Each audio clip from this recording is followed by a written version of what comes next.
بیا مامان، هیچ که کاری نداره دخترم. بیا بریم خونه. دختر من چی شده؟ آره چی شده؟ از سر صدای ترقه اومده اینجا.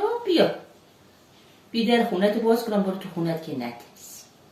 جون خانوم قربونت بشم، اینجا توالت، اینجا فقط باید بیان جیش کنن باشه. هر وقت جیش داشتی بیا اینجا بکن.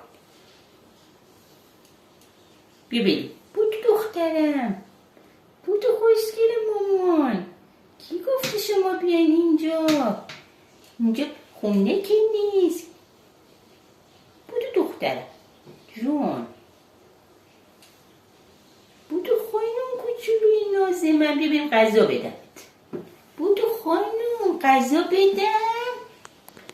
بود مامان بیم غذا بدم باشه. بیا بریم با هم دیگه. بودو بیم با مامان بریم. بیا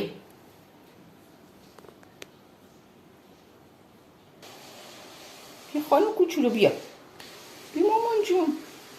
بودو کوچولوی من. بیا بریم.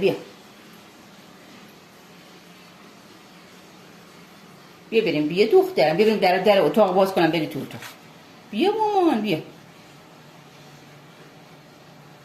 دیگه. بودو این جایزه خوشمزه. به غذا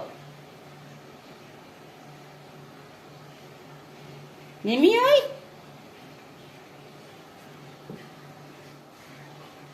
بیا پایین. پا کوچولو تو بیار پایین. پا کوچولو خانوم بیا. من رفتم به بخورم. آفرین